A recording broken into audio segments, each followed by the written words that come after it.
로 잡혀간 후부터 그리스도까지가 14대입니다.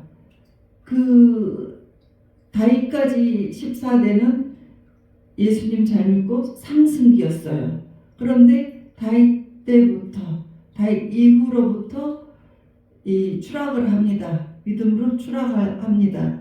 그래서 점점 낮아져서 나머지는 그 다음에는 식민지로 전락합니다. 노예가 되어버립니다. 왜 그렇게 되었을까요? 이스라엘 백성들이 그 모든 것이 죄 때문이에요. 죄 때문에. 그러니까 이스라엘 사람들이 이 죄에서 벗어나지를 못했습니다. 이스라엘 사람들은 죄 때문에 바빌론의 포로가 되어 있습니다. 그리고 그 다음에 로마의 식민지로 들어가 버립니다. 그러니까 예수님 그 말라기의 말씀에 그렇습니다. 너무나 하나님께서 화가 나셨습니다. 만군의 여호와가 말라기 1장 8절에서 10절 만군의 여호와가 이르노라 너희가 눈먼 희생제물을 바치는 것이 어찌 악하지 아니하며 저는 것 병든 것을 드리는 것이 어찌 악하지 아니하냐. 이제 그것을 너희 총독에게 드려보라. 그가 너를 기뻐하겠으며 너를 받아주겠느냐. 만군의 여호와가 이르노라 너희는 나 하나님께 은혜를 구하면서 우리를 불쌍히 여기소서 하면서 그렇게 하면서 너희가 이같이 행하였으니 내가 너희 중 하나님들을 받겠느냐. 그래서 만군의 여호와가 이르노라 너희가 내 제단 위에 헛되이 불사르지 못하게 하기 위해서 너희 중에 성전문을 닫을 자가 있었으면 좋겠다.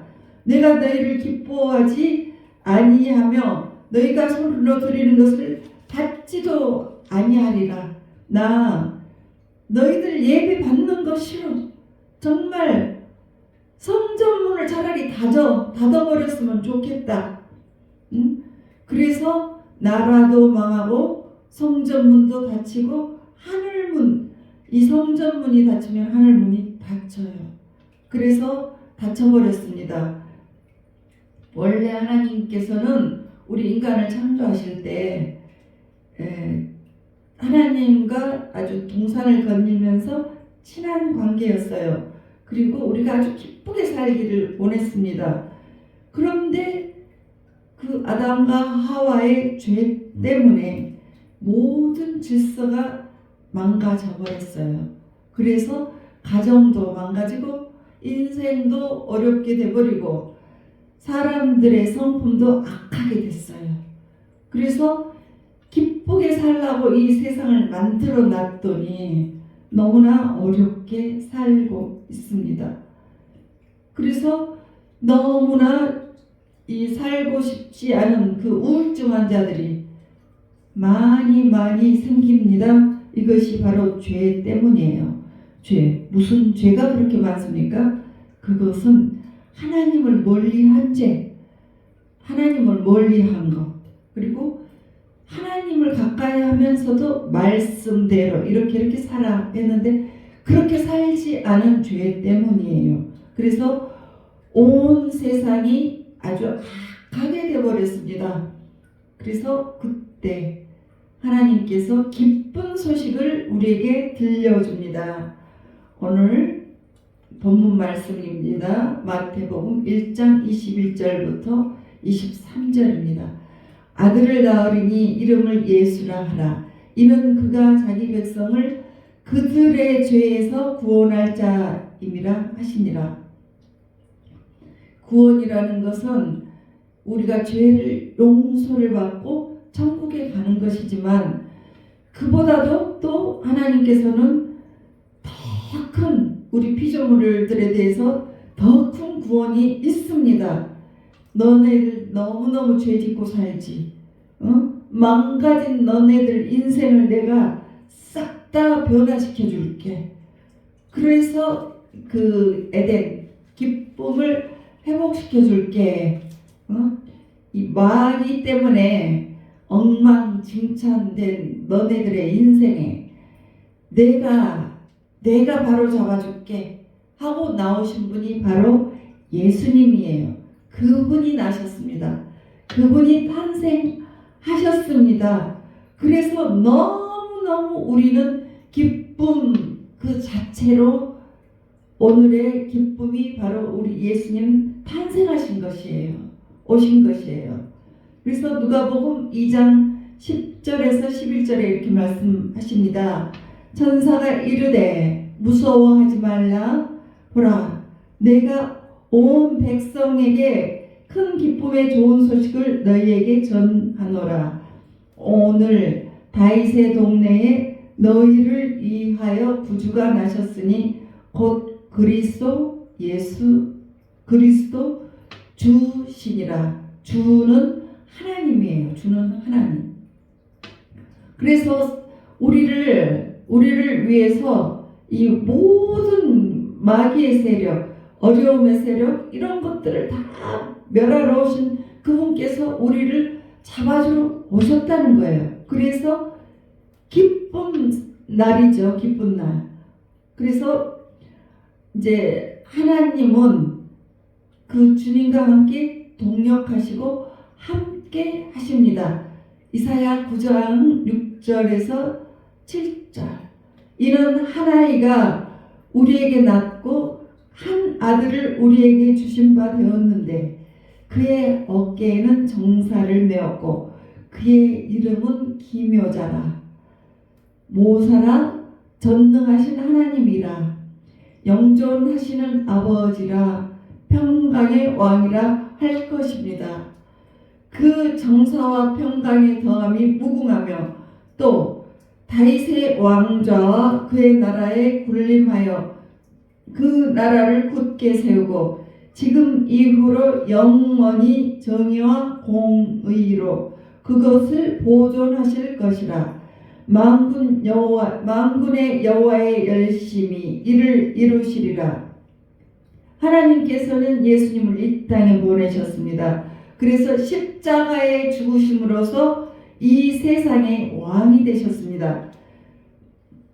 그분께서 지금도 하나님 나라를 확장하고 계십니다. 얼마나 열심히 확장하고 계시냐면 우리 한 사람 한 사람을 위해서 졸지도 않고 주무시지도 않고 이 여러분들을 위해서 도와주러 하십니다.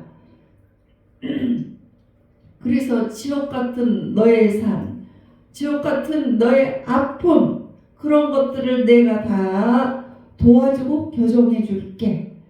그렇게 하러 오신 분이 바로 예수님이세요.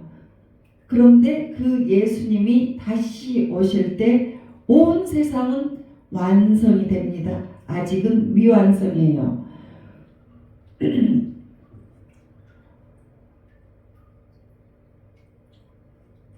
고린도전서 15장 28절. 만물을 그에게 복종하게 하실 때에는 아들 자신도 그에게 만물을 자기에게 복종하게 하신 이에게 복종하게 되리니 이는 하나님이 만유의 주로서 만유 안에 계시려 하심이라. 그러니까 모든 것이 하나님 안에서 완성되는 그 날이 우리에게 온다는 거예요. 그때 저와 여러분은 새 육신을 입고 이제 새 하늘과 새 땅으로, 새 하늘 새 땅 새 예루살렘으로 쭉 올라가요. 그래서 그 나라는 아픔도 없고 눈물도 없고 슬픔도 없고 죽음도 없고 영원히 기쁨을 누리면서 살게 되는 것이에요. 그래서 우리 주님께서는 이 땅에 태어나셔서 이제 우리에게 왕이 되셨고 그분은 잠시 후에 다시 오실 것입니다. 미래에 오실 예수님이 이 세상을 완벽하게 바로 잡으십니다. 그 주님, 미래에 오실 그 주님이 임마누엘 우리와 함께 하십니다. 마태복음, 그래서 마태복음 1장 23절, 보라 처녀가 잉태하여 아들을 낳으리니 그의 이름은 임마누엘이라 하리라 하셨으니 이를 번역한즉 하나님이 우리와 함께 계시다 함이라. 그러니까 임마누엘은 하나님이 우리와 함께 하시다는 뜻이에요. 그런데 함께 하시면 하나님의 엄청난 능력이 우리에게 임하셔서 못하실 것이 없어요. 그런데 여러분, 다 변화가 일어나서 좋게 됐습니까? 가정에 문제가 없습니까? 그렇지 않잖아요. 그 임마누엘의 예수 그리스도는 모두 누릴 수 있는 것이 아니에요. 믿음으로만 누리게 됩니다. 믿음. 그러니까 예수님이 이 땅에 오셨을 때 기적을 많이 행하셨습니다. 죽은 자도 살리시고 뭐 여러 가지 기적 너무 많은데, 그래서 고향으로 가셨습니다. 고향으로 갔더니 사람들이 그를 믿지 않아요. 믿지 않아. 아니 쟤는 뭐야? 쟤가 무슨 구세주야? 요셉의 아들 목수지. 그러니까 믿음이 없어요, 그들에게. 그러니까 주님께서 똑같이 능력을 행하셨지만 그들이 믿지 않는 거로 믿지 않아요. 거기서 많은 능력을 스톱했어요. 행하지 않았어요. 그러니까 능력을 행하고 고쳐주고 싶어서 갔지만 믿음이 없으면 안 됩니다. 안 돼요. 여러분이 믿음을 아주 간절히 구해서 믿음을 가지셔야 합니다. 마가복음 9장 23절 24절에 예수께서 이르시되 할 수 있거든이 무슨 말이냐, 믿는 자에게는 능치 못할 일이 없으리리 하셨습니다. 곧 아이의 아버지가 소리를 질러 이르되 내가 믿나이다, 나의 믿음이 없는 것을 도와주소서 하더라. 그때 바로 그 아들이 나와버렸어요. 그러니까 이 귀신 들린 아들을 둔 아버지는 정말 마음이 힘들어요. 괴롭습니다. 아들이 나오면서부터 거품 물고 쓰러지고 그 안에 있는 귀신이 이 아이를 불에 던지고 또 물에 빠져 해서 물 빠져 죽게 만드는 그런 상황이었습니다. 그때 예수님께 아들을 데려왔어요. 그래서 고백을 합니다. 할 수 있거든 고쳐주세요. 이렇게 말을 합니다. 그러니까 예수님이 할 수 있거든이 무슨 말이냐, 믿는 자에게 능치 못한 일이 없다, 이렇게 하는 말씀을 하셨습니다. 그때 그 아버지가 고백을 합니다. 내가 믿나이다, 나의 믿음 없는 것을 도와주소서. 그렇게 하는 순간에 아이가 고쳐집니다. 즉시 나와버렸어요. 이것이 바로 믿음이에요. 저도 그런 믿음으로 해서 병이 고쳐진 적이 있어요.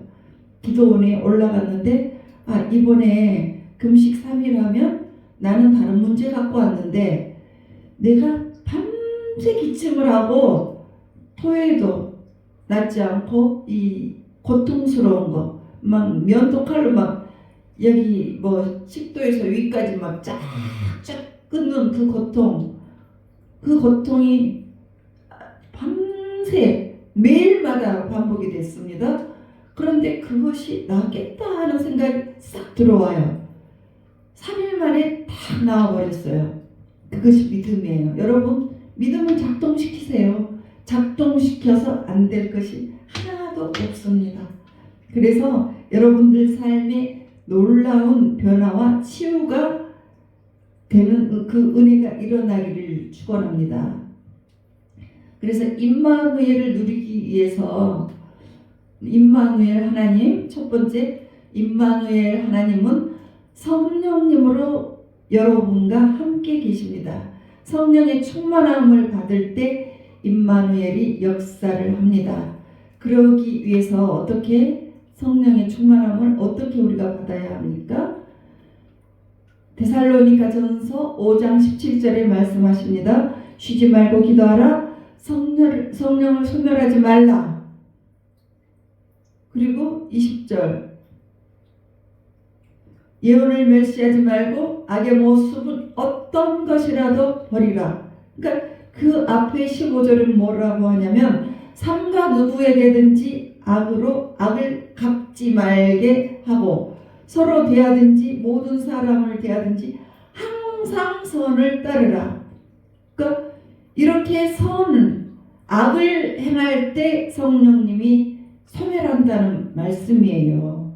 앞뒤에 성령을 소멸하지 말라는 앞뒤에 악을 행하지 말라. 이렇게 나왔습니다.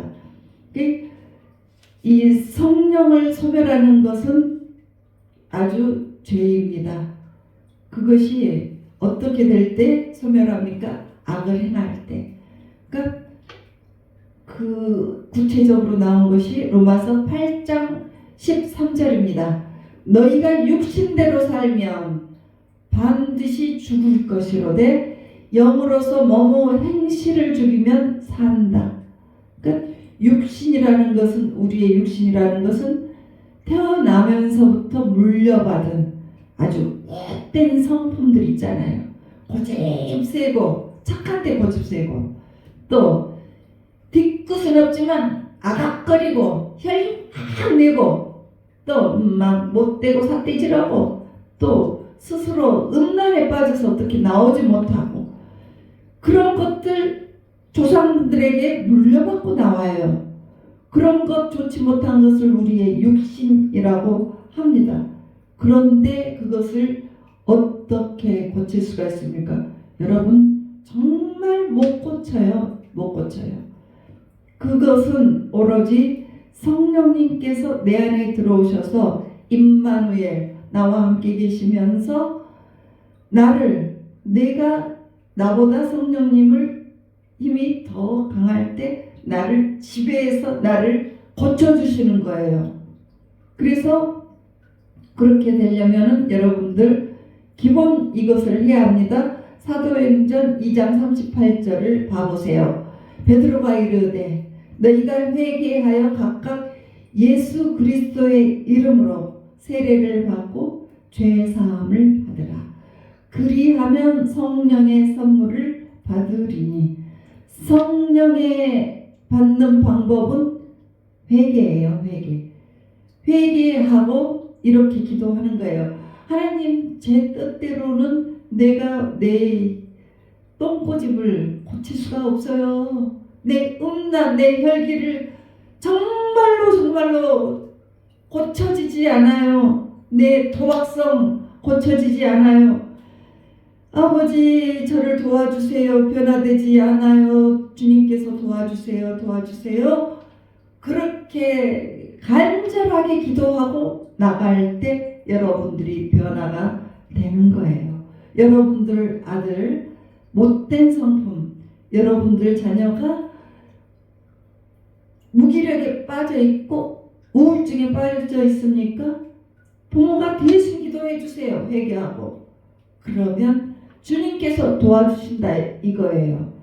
아무도 그 사단마귀의 힘은 이길 수가 없어요. 여러분들 쉽게 사단마귀 이길 것 같아요? 절대 못 이깁니다. 절대 못 이겨요. 그들은 예수님한테도 찾아왔잖아요. 40일 금식한 예수님에게도. 그래서 깜빡 넘어가면 속으면 넘어가 버립니다. 그러니까 우리가 성령님 도움을 받을 때 이기지 여러분 힘으로 사단마귀 못 이겨요. 그래서 성령님의 도움을 받기 위해서는 회개하고 기도를 하세요. 그리고 죄를 짓지 않는 거예요. 그리고 두 번째, 그러면 어떨 때 임마누엘 예수님을 만나게 될까요? 회개할 때입니다. 우리가 회개를 하지 않으면 어떤 것도 주님이 도와주실 수 없습니다. 아무리 10년, 20년, 30년 교회를 다녀도 절대 변화가 일어나지 않아요. 그분들은 회개를 하지 않기 때문에 주님께서 변화를 시키실 수가 없는 거예요. 그래서 예수님께서 첫 번째 설교로 회개하라, 천국이 가까이 왔다, 이것입니다. 하나님과 관계가 회복이 되기 위해서는 회개가 첫 번째예요. 그래서 내가 고약한 내 성품이 회개할 때 천사의 성품, 주님을 닮은 성품으로 바꿔지는 거예요. 그래서 여러분들 꼭 회개하시기 바랍니다. 그리고 세 번째, 임마누엘 예수님은 어디에 계시냐면 교회로 존재하십니다. 에베소서 1장 23절, 교회는 그의 몸이니 만물 안에서 만물을 충만하게 하시는 이의 충만한 이니라. 예수님은 승천하셔서 하나님의 우편에 계십니다. 그런데 교회는 지금도 존재하고 있어요. 예수님은 교회에 존재하고 계십니다. 성도님들은 교회에 와서 그 예수님을 만나고 교회를 통해서 그 여러분들이 새롭게 변화하고 변화시켜 주시는 것을 하나님의 놀라운 능력을 알게 됩니다. 그 능력이 만나는 곳이 교회에 와서 만나는 것입니다. 그래서 여러분들을 변화시키는 하나님과 이런 우리를 좋게 만드는 그 예수님만 있는 것이 아니고 막 우리를 막 지옥으로 끌고 가려고 하는 사단 마귀도 있어요. 그 지옥으로 끌게 가려고 하는, 믿는다고 해도 그 사단 마귀는 틈을 노리고 다가옵니다. 왜? 우리가 믿는 가정에 태어났어도 우리 오랫동안 우리 가정에 그 내려오는 귀신들, 그런 귀신들이 나가지 않은 상태에서는 꽉 붙들고 죽는 순간까지 쫓아내지 못하면 지옥으로 끌고 가려고 아주 안간 힘을 써요. 베드로전서 5장 8절에 근신하라, 깨어라, 너희 대적 마귀가 우는 사자같이 두루 다니며 삼킬 자를 찾나니. 그들이 예수님 태어났을 때도 아주 작동을 했다니까요. 사단 마귀가 누구를 통해서? 헤롯 대왕을 통해서 작동했어요. 예수님을 2세 미만 애들을 잡아 죽이면 되겠다 해서 싹 다 죽이라 했습니다. 왜? 예수님 죽여버리려고 그런 거죠. 이것이 바로 마귀의 세력입니다. 오늘날에도 예수님 믿는 여러분들에게 우리가 천국을 우리가 누려야 되는데 지옥으로 우리를 끌고 가려고 하는 그 사단 마귀가 우는 사자처럼 우리를 이렇게 지켜보고 있고 잡으면 놓지 않아요. 사자 얼마나 지독합니까? 동물의 세계에서 사자에게 한번 물리면, 꽉 물려버리면 거의 자기 힘으로는 못 빠져나와요. 주변에 누구의 도움으로 이렇게 빠져나오는 경우는 봤어요. 이렇게 등치가 큰 코뿔소도 사자가 뒤에서 한번 물어버리면 그대로 주저앉는데, 그때 그때 나오려고 할 때 그보다 더 큰 자기 동료가 와서 같이 합세를 하거나 그렇게 할 때는 나와요. 우리도 그와 같아요. 우리도 우리 힘으로 마귀가 우리를 꽉 붙들고 있으면 절대 못 나와요. 여러분 집에 우울증 환자 있습니까? 무기력한 사람 있습니까? 절대 그 사람 혼자 힘으로는 못 나와요. 못 나와요. 그래서 예수 믿어도 그런 마귀 역사가 있는데, 그래서 세운 것이 교회입니다. 마태복음 16장 18절, 내가 너에게 너니 너는 베드로라. 네가 이 반석 위에 내 교회를 세우리니 음부의 권세가 이기지 못하리라. 사단 마귀가 이길 수 없는 것이 바로 교회예요. 교회. 그래서 그 음부의 권세를 딱 하나 이길 수 있는 딱 하나가 교회란 말이에요. 그래서 교회 중심으로 여러분들이 믿음 생활을 살아야 됩니다. 그래서 믿음 안으로 믿음 안으로 같이 생활을 하고 같이 치유를 할 때 나의 자녀들, 나의 배우자, 나의 못된 것들 이런 것들이 변화가 되고 치유가 되는 역사가 일어난다는 것입니다. 그래서 교회를 세우시고 여러분들이 교회를 사랑하셔야 되는 그 이유예요. 오늘 그런 우리를 이와 같은 좋게 변화시키시기 위해서 우리를 그 마귀의 일을 멸하시고 우리를 살리시기 위해서 예수님이 오신 거예요. 그분이 여러분과 함께 하시고 여러분들이 치유되기를 원하시고 여러분들이 변화되기를 원하시고 여러분의 삶이 지옥에서 에덴으로 회복되기를 바라고 계십니다. 주님을 찬양합니다.